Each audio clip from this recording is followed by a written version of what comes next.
Mi vida, por Yeshua de Nazrat. Cartas a mi amada esposa Miriam. Autora María Medina. Voz Salvador Corazón. Capítulo 40. Sanación de un endemoniado. Cada vez tenía más seguidores, más personas que querían escucharme.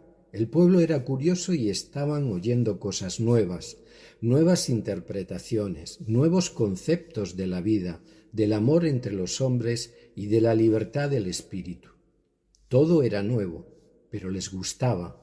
Se abría ante ellos una puerta inmensa al anunciar los cambios, al anunciar el fin de su pobreza, de su sufrimiento y de su opresión por los gobernantes.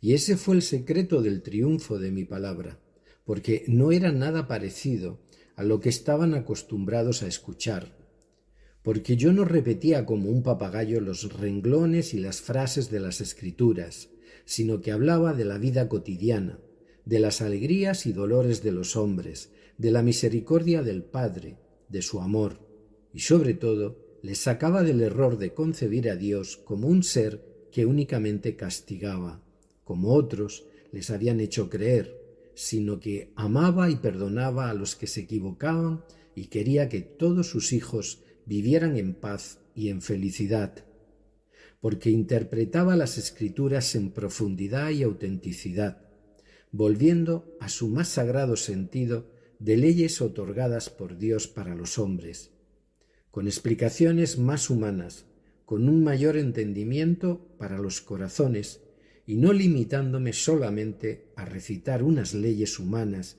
y unos conceptos tan mentales e intelectuales en los que habían desembocado.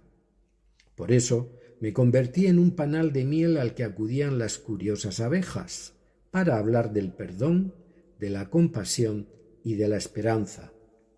Uno de aquellos días en los que estaba hablando en la sinagoga de Cafarnaúm, nos encontrábamos debatiendo y comentando tranquilamente alguna de las lecturas de los libros, cosa que a los asistentes les gustaba mucho hacer, porque ya sus preguntas eran más conscientes y querían entender, querían saber mis opiniones.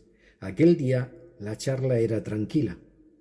Yo permitía, una vez terminada mi explicación del pasaje leído, que el que quisiera hiciera sus preguntas, a las que contestaba lleno de paciencia. Había veces en las que también se añadían a nuestros debates algunos grupos de fariseos más afines a mi forma de pensar y de interpretar las Escrituras, y entonces el debate se volvía mucho más rico y más interesante, como estaba sucediendo aquel día.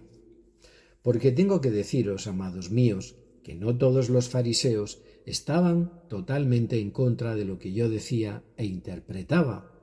Había grupos con los que teníamos muchos puntos en común y a veces ellos y yo estábamos de acuerdo en algunos conceptos e interpretaciones, otras veces no.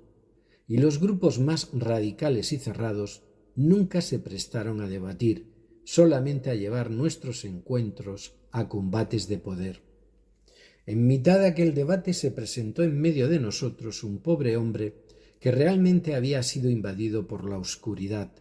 Estaba lleno de odios, de amargura y de agresividad, y no era dueño de su conciencia. Tenía justificados motivos para estar así, para haber llegado a ese estado. Hacía tiempo había sido un buen hombre, trabajador y con una feliz familia, hasta que los ataques que muchas personas de nuestros pueblos sufrían de vez en cuando por ladrones y salteadores, terminaron con aquella paz en la que vivían él y los suyos. Como consecuencia de uno de estos ataques, él perdió a su familia y no pudo hacer nada para evitarlo. Se volvió loco de dolor, de impotencia, y no pudo reponerse. Cayó en las más oscuras emociones, perdió el dominio de su alma y fue inundado por los hijos de la oscuridad, seres que todavía aumentaron más su locura. Se puso delante de mí y comenzó a gritarme, aunque no era él, sino el ser que le dominaba quien lo estaba haciendo. Le enfrenté y me gritó que sabía perfectamente quién era yo, que era el Santo de Dios, que había venido para terminar con él y con todos los de su especie. Le respondí con un tajante: «Cállate y sal de él». La orden fue tan rápida, tan fuerte, que el pobre hombre cayó al suelo y el ser que lo invadía salió de su cuerpo. Los presentes corrieron a atenderle y pasados unos momentos se levantó y corrió a abrazarme llorando. Ya estaba libre del ente que durante tanto tiempo le había invadido. Podría volver a empezar de nuevo, reharía su vida y se sanaría con el tiempo. Todos se quedaron asombrados porque fue la primera vez que fueron testigos de algo así. Fue la primera vez que asistieron al abandono de un ser humano por los demonios, como ellos les llamaban.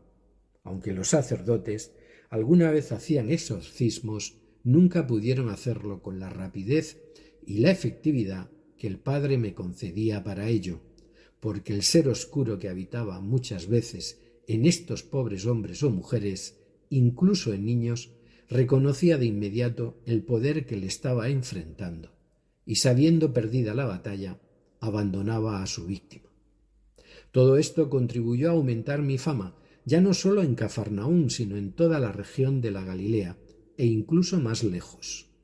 Revolucioné la vida del pueblo de Israel, y nunca lo hice mediante ideas políticas, sino por la tremenda sacudida que provocaban los hechos y las palabras en las almas de los hombres y mujeres de mi pueblo. Con todo mi amor, Yeshua.